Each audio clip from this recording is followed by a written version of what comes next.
కుక్క గారు, నేను కొన్ని ప్రశ్నలు అడుగుతాను, దానికి సమాధానం చెప్పాలా? సమాధానం చెప్తే నాకేమిస్తావో? ఏం కావాలి నీకు? చికెన్ బిర్యానీయా, మటన్ బిర్యానీయా? నాకు అదేం వద్దు. ఇంకేం కావాలి? పెడిగ్రీ. అప్డేట్ అయ్యింది ఇదా. సరే, మొదటి ప్రశ్న. అర్ధరాత్రి అందరూ నిద్రపోయిన తర్వాత ఎందుకట్ట మొరగతా ఉంటావో? మొరగడం అని మీరంటున్నారు, దెయ్యాల దగ్గర నుంచి కాపాడడం అని మేమంటున్నాం. నీకు దెయ్యాలు కూడా కనపడతాయా? నీలాంటి ప్రేతాత్మలే కనపడతాయా, ఇంక దెయ్యాలు కనపడవా? సరే, రెండో ప్రశ్న. బైక్ లో స్పీడ్ గా పోతుంటే ఎందుకు వెంటబడి కూరికేదానికి వస్తారు? అతివేగం అత్యంత ప్రమాదకరం, దాన్ని చెప్పడానికే వెంట పడతాం. ఎట్టయితే ఏమే, మేము ఉంటామనే భయంతోనైనా మీరు నిదానంగా వస్తున్నారు, అదే మాకు సంతోషం. సరే, మూడో ప్రశ్న. మీ కుక్కలందరూ సమానమే కదా, మరి ఎందుకు ఎప్పుడు చూసినా గొడవలు వేసుకుంటా ఉంటారు? మీ దగ్గర నేర్చుకునిందే. మా దగ్గర నుంచా?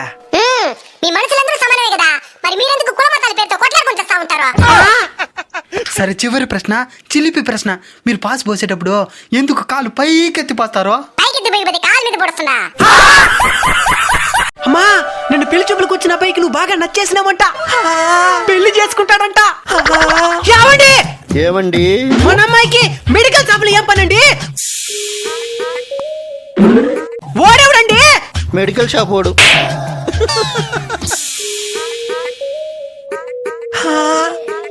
ఇది ఎందుకు నవ్వుతున్నదండి? లెటర్ ఇచ్చిన దానికి. ఈ ఇంటికి రాని దాన్ని కట్ చేస్తాను. ఎవడే వాడు? మా నాయన. కాదు, వాడు. వాడంటే మెడికల్ షాప్ వాడు.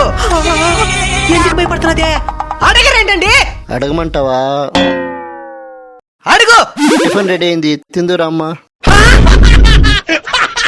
ఎల్లరేకం వాళ్ళని చేసుకుని తప్పు చేసినాడు. అసలు ఎవడే వాడా? ఆయనకు నాకేం సంబంధం లేదు. మరా లెటర్ లేందే. నువ్వే సంబంధం చూసినావా? డాగట్రు వాడు ప్రతిరోజు లవ్ లెటర్ రాస్తున్నాడు. రాస్తే అది చదవదా అంటే ఒక ముక్క కూడా అర్థం కాల. అందుకే మెడికల్ సపోర్ట్ గడిస్తే వాడు చదివి అర్థమయ్యే మరి రాసిస్తున్నాడు. ఈ వారం ఉపాధి హామీ పథకం కింద అడవిలో ఇంకుడు గుంతలు తావాలా. అయితే కరువు పని లేదా? రెండు ఒకటే. అసలు ఇంకోటి గుంతలు దానికే? భూగర్భ జలాలు పెరిగేదానికి ఇంకుడు గుంతలు. ఈ ఇంకుడు గుంతలు నీళ్లు పడి భూగర్భ జలాలు పెరుగుతాయి అనమాట. ఓహో, సరిపోయి తోపండి. అబ్బా, ఏం మాలేదురా మచ్చా. అవును మామా. ఏమైందిరా? ఇంత ముందు సంవత్సరం లోడ్ ఇంకోంట్లో దాని పైన చెక్కి లెక్క రాసి చేద్దాం. సార్ గుంట అయిపోయింది, వచ్చి కొలతలు రాసుకొని బిల్లు పెట్టండి. పదండి. రాసుకునే బిల్లు పెట్టేస్తలే. ఈ ఒక్క దానికి పెడితే అక్కడ చూడు. ఒక్క రోజులో ఇంత పెద్ద గుంట ఎట్లా ఉండేర్రా? కష్టపడిలో ఉన్నాం. Hello police station. గుంట్లో మనిషిగా పుడితే నీతి నిజాయితీగా బతకాల. నేను బతికేదా జేసీబీ గుంట్ల పైన బిల్లు వేసుకొని బతుకుతున్నాను. ఏలకు కూడా వేయాలంట. స్కూల్ స్టార్ట్ అయిపోయినాయి, ఇంకా అన్ని కష్టాలు మనకి. రెడీ అయిపోయినావురా? వస్తున్నాను రా. Good morning sir. కూర్చోండి.